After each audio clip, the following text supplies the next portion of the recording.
Welcome to our house. This is Doc Ock at noon and 9. Hope everybody's feeling real fine out there in live stream land, because we're about to take you on a little trip. We're going to do a little trip, head around the corner for a little ride, starting with our proverb of the day. Trying to make it real compared to what? That's the proverb of today. That's a Les McCann tune. It's called Compared to What? Trying to make it real compared to what? Look that up on YouTube. See what you get. Compared to what? Les McCann, compared to what? Trying to make it real compared to what? Bam, bam, bam. Woo! All right, let's move on. We're going to read a poem today. It goes along with our story. I try to match them up as best I can. We're coming out of the book still. The vibes from the scribes. You know, they got a bunch of vibes. All right, so here we go. This one is called Before the White Man Came. Happy the days when once we roamed the land completely free. Good were the times when village heads dictated policy. Great was the hunting in those days. Abundant was the game. Peaceful relations we all had before the white man came. Tall was the stalks of corn we grew, large the tobacco leaf. Healthy our bodies and our minds. Strong were our backs and teeth. Many a moonlit night was spent dancing around the flame. Never a hungry moment met. Never a hungry moment met before the white man came. Clear were the streams that crossed this place. Fishing was at its best. Silver and golds, the trinkets we wore. In the finest of clothes we were dressed. Large were the herds of longhorn steer and buffalo on the plains. Full was the peace pipe we smoked before the white man came. And then the day of the curse arrived and they landed on these shores. What manner of man is this? We said, we've never seen them before. But even so, we extended them our hand as we would unto a friend. How could we have known that syphilis and claps and plagues had come with them?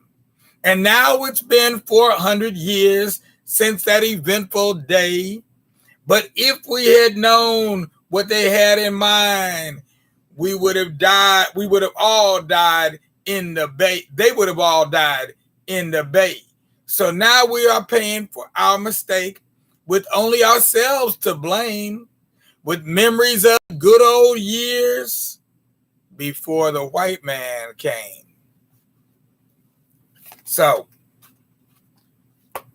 interesting tale. And we could tell that tale on more than one continent because that same scenario has happened more than once. It's not an unfamiliar tale. If you go to India, you go to Africa, you go to Australia, you'll hear the very same tale. The people may look a little bit different, not much, but a little bit, but they all got the story for some reason. I'm just saying. Meanwhile, we're continuing on with our tales of the Wild West with the story of the real Lone Ranger, a man by the name of Bass Reeves. Just like it sounds like the fish, Bass Reeves. So, Bass Reeves was a lawman back in the day in the wild and woolly West. But he was one of the most well-known lawmen, but he could still fool you because he was an expert at the art of disguise and subterfuge. He would sneak up on you and get right behind you before you even knew he was there and pounce on you like a lion in his lair, tie you up and drag you back to the bar of justice. You must go. So we're going to learn some more about him today. So when we get done, you can say you know all about the real Lone Ranger and why he wears that black mask. Why didn't he wear a pink one? Why didn't he wear a red mask? Why a black mask? Think about it. Don't stink about it. So we left off yesterday. We were talking about him in Indian Territory. That's where he did his work, down near the Texas border. He formed a small posse, including a cook and a wagoner, and they headed south. Eventually, they set up camp 28 miles from the hideout of the thieves and vagabonds he was looking for. He later explained he chose that distance so he could study the surrounding land for approach and escape routes and plan carefully without spooking his prey. He did not want campfires, which could give them away, or chance encounters with the outlaws' allies, who could quickly tip them off.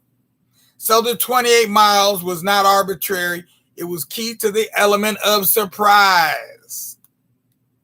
Reeves decided to impersonate a saddle tramp on the lam, so he cut the heels off some old boots and shot 3 bullet holes in a floppy hat as a disguise.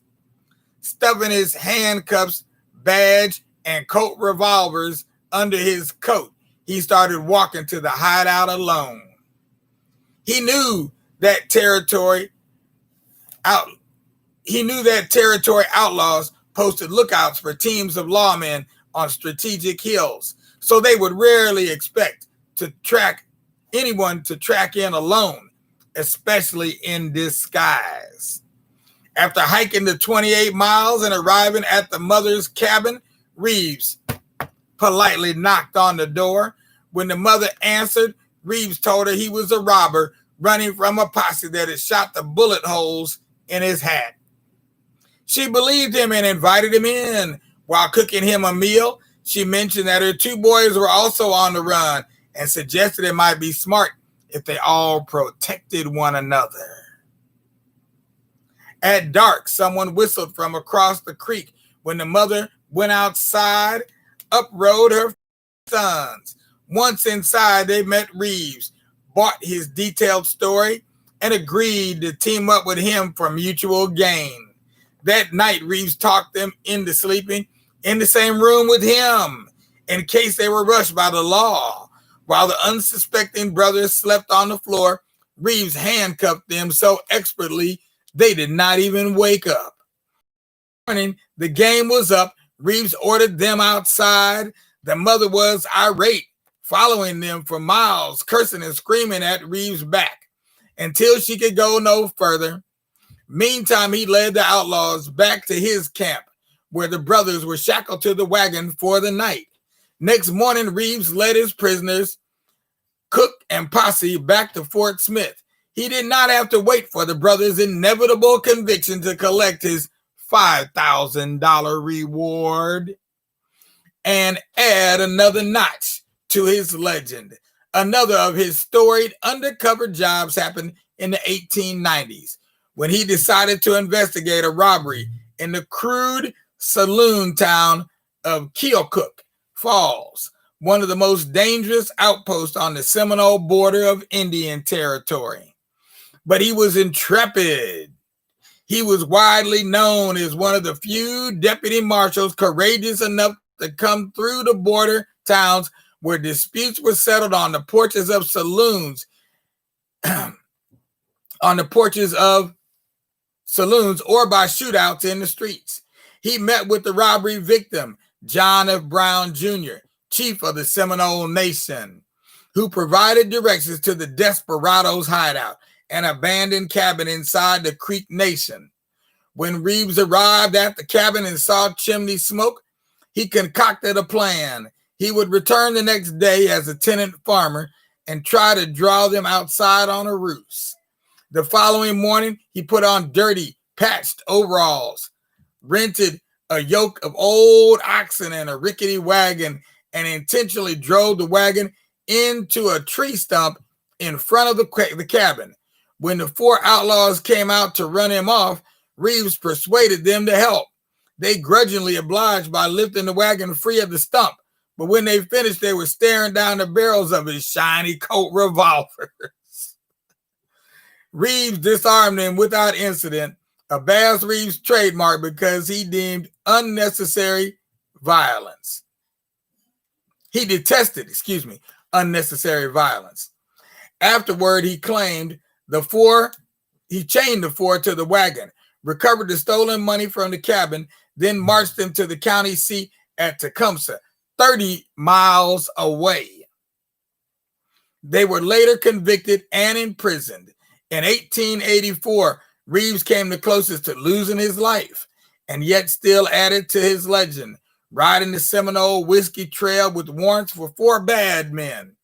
He was intercepted by the 3 Brunner brothers. They were wanted for robbery and murder and must have known that Reeves would eventually hunt them down. The Brunners ordered him off his horse at gunpoint, so he had to think fast. He did, by talking about the warrant he had for their arrest and showing it to them and asking what day of the week it was so he could list it on the warrant for the government. This baffled the Brunners. Why would Reeves so stupidly seal his fate by confirming he was, in fact, hunting them? Of course, that was the point. Reeves knew that this would divert them. It did, because in the split second when they called him crazy and started to laugh, Reeves pulled his revolver and dropped 2 of them while grabbing the barrel of the third one's gun. The doomed Brunner got off 3 deflected shots before Reeves killed him with blows to the head from his Colt. Reeves collected no fees for the Brunner brothers, but it was widely known that he was more concerned with serving justice than accumulating cash. Besides, Reeves was so relentless in pursuing fugitives and so devoted to bringing them in alive that by the end of his 32-year career, he had arrested over 3,000, killing only 14, 7 more than Wild Bill Hickok, without ever being wounded, and earned more money than any dozen deputies put together. The event in Bass Reeves' life that took the true measure of the man was when he arrested his own son. Okay? The man arrested his own son. He don't play that. He brought him in the world, he'd take him out. Late in Reeves' career, one of his 3 sons, Benjamin, was having marital problems because his wife was unhappy that his work kept him from home so much. One night, Benjamin came home to find his wife with another man. He kept his control, forgave her, He kept his control, forgave her, and took a less demanding job. But she betrayed him again. This time he flew into a rage, beat the man severely, and murdered his wife. Panicking, Benjamin then fled to Indian Territory. It was a touchy issue for the Muskogee marshal. He felt another deputy should go after Reeves' son, but despite being shaken, Bass Reeves insisted that it was his responsibility to bring in his own son. Sure enough, 2 weeks later, Bass rode in with Benjamin and completed the hardest assignment of his career by turning his son over to the marshal. At trial, Benjamin manfully owned up to his crime and was convicted and sent to the federal prison at Leavenworth, Kansas. Bass stood by him all the way to the prison doors. For years, Benjamin served as a model prisoner, and though Reeves was too proud to plead for mercy, Muskogee citizens learned from others the details of the circumstances that led Benjamin to commit the uncharacteristic crime. Finally, out of respect for Bass Reeves and based on Benjamin's exemplary behavior in prison, they circulated a petition and pressed for a pardon. It was eventually granted, and Benjamin was released, and he later became one of the most popular barbers in Muskogee. That's right, he was an Okie from Muskogee. You heard it here in a serious burst, and I'm sure it'll satisfy your serious thirst for more knowledge you couldn't get in college. This is the place. If you want to be an ace, you need to be in this place every single day, checking us out, because we're going to bring some new knowledge that you definitely couldn't get in college every day, twice a day even. Okay, because this is Doc Ock signing out at noon and 9.